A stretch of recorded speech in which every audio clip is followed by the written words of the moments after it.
façonne notre rapport au monde, et parce qu'en plus, si vous voulez, elle satisfait en nous l'aspiration démocratique qui est aussi un certain ressentiment démocratique. Il ne faut pas l'oublier, les libres enfants du savoir numérique ne cessent de s'en prendre aux droits d'auteur, ne cessent de s'en prendre à la propriété et même au copyright. Et on écrit dans des livres sur l'Internet que précisément maintenant c'en est fini de cet auteur qui pouvait toiser le simple quidam. Chacun peut intervenir, chacun peut manipuler, précisément parce que le texte a perdu sa dureté, sa solidité d'antan. C'est un processus dans lequel nous sommes pris, c'est bien plus qu'un projet et c'est bien plus qu'un moyen. Pierre Lévy. Moi, je suis tout à fait d'accord. C'est incroyable à quel point je suis toujours d'accord avec ce que dit Alain. C'est plutôt lui qui n'est pas d'accord avec moi. Moi, je suis toujours d'accord avec lui.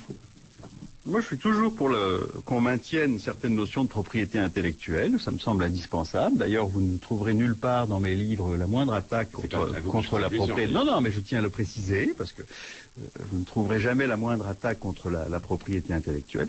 Je suis tout à fait d'accord aussi avec Alain Finkielkraut. Bon, je ne sais pas exactement comment le formuler, mais pour dire qu'il faut bien distinguer des données, c'est-à-dire des enregistrements qui effectivement sont toujours manipulables, valables, échangeables, etc.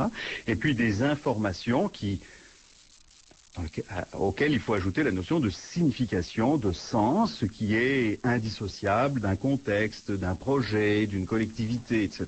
Bon, donc je suis tout à fait d'accord pour distinguer toutes ces choses-là. Est-ce que vous pensez que la technique a un impact Et alors, quant à la technique, écoutez, moi j'avais écrit dans un livre en 90, la technique n'est ni bonne, ni mauvaise, ni neutre. Et j'insiste beaucoup sur ni neutre, c'est-à-dire je ne crois pas du tout que ce sont des instruments neutres, qu'on peut en faire ce qu'on veut, puis que ça ne change pas grand-chose sur le fond, que c'est juste un petit peu plus de ce qui existait déjà. Quand je dis la technique n'est pas neutre, c'est que bien souvent c'est pas juste un peu plus de ce qui existait déjà, mais ce sont des choses différentes de ce qu'on pouvait faire avant que les nouveaux moyens techniques permettent, et que ça a un retour, un effet en retour sur l'organisation intellectuelle, l'organisation sociale, l'organisation politique, qui peuvent être extrêmement importants. Je suis tout à fait d'accord pour mesurer les changements que ces nouvelles technologies amènent. Prenons un exemple, si vous voulez bien, un exemple qui est très cher à Alain Finkielkraut, qui est celui du livre et qui vous est aussi très cher, puisque vous en avez publié une douzaine. Et en plus, j'adore les livres. Ce qui, pour quelqu'un qui est... Et même les vieux livres. Voilà. Dans un livre, finalement, donc il y avait la technologie du livre, et aujourd'hui il y a la technologie du texte sur Internet. Oui. Qu'est-ce qui change et qu'est-ce que modifie la technique dans ce cas précis? Bon, alors, écoutez, voilà, vous aviez une chose tout à fait classique dans les livres, ce sont les références. D'accord, les notes de bas de page, les bibliographies, les choses comme ça. Bon, eh ben, aujourd'hui, ça devient très facile d'avoir un accès direct aux références. Justement par simple clic. Mais au fond, conceptuellement, qu'est-ce que c'était qu'une référence? C'était un hyperlien, d'accord? Simplement, aujourd'hui, on l'a matérialisé. Donc, la technologie de l'hypertexte existait déjà, sauf qu'elle est rendue plus puissante. Mais là où ça devient, disons, plus perfectionné, c'est que vous pouvez indexer des parties du livre et les mettre en relation quasi automatiquement avec d'autres parties, d'autres livres qui traitent de sujets semblables, et ça peut vous organiser des parcours de lecture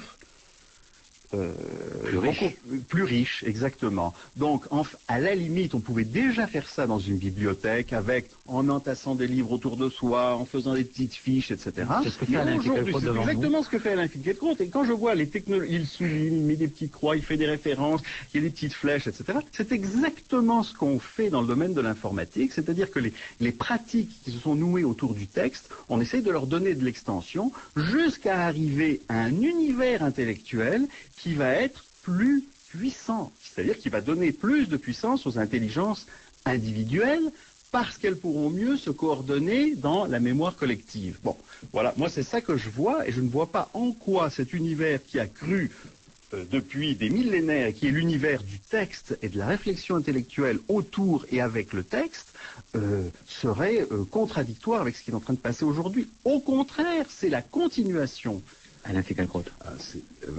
En écoutant Pierre Lévy, je me dis qu'en effet, ma vie serait facilitée si j'étais branché sur le net et si j'avais appris à me servir intelligemment de ces nouvelles technologies.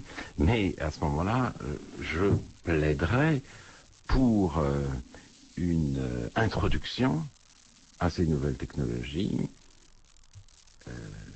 disons, en 3e cycle. Ça serait parfait.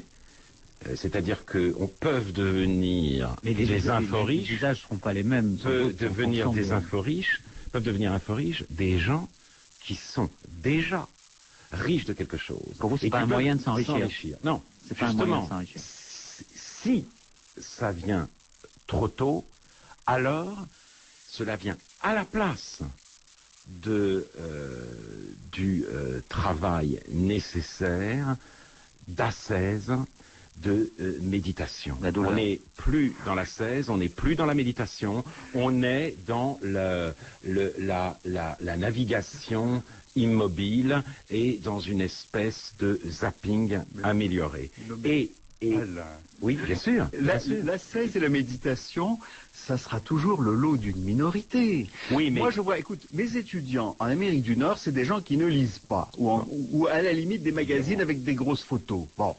Alors je leur dis, quand vous rencontrez dans les textes obligatoires à lire que je vous ai photocopiés parce que vous prenez pas le temps de toute façon d'aller à la bibliothèque, quand vous rencontrez des mots que vous comprenez pas, au lieu de rester avec votre ignorance, au moins à la regarder sur Wikipédia. Il y en a quelques-uns qui l'ont fait, monsieur, on a appris des choses. Alors pour moi le problème, c'est pas ou bien l'ascèse, la méditation, les longues heures dans la bibliothèque, etc., processus par lequel je suis passé et qui m'a formé, parce que de toute façon, vous avez des gens qui ne lisent pas. Bon, oui, mais c'est extraordinaire. Mais oui, ce sont des étudiants de première année qui ne lisent pas, alors qu'il y a 30 ans, les étudiants de première année. Mais il y en avait beaucoup moins des étudiants à l'époque. Il y en avait beaucoup moins, mais la question c'est quelle est coupable. Vous pensez que c'est les technologies? Est-ce que, Pierre Lévy, vous pensez que ce sont les technologies qui empêchent aux étudiants de lire? Elles ont joué leur rôle. Elles ont joué leur rôle. Bon, mais quel rôle? Parce que si c'est pas elles qui sont en cause, c'est qu'il y a une autre cause. Il faudrait parler aussi de la télévision, il faudrait parler des jeux vidéo stupides, il faudrait parler du fait que vous avez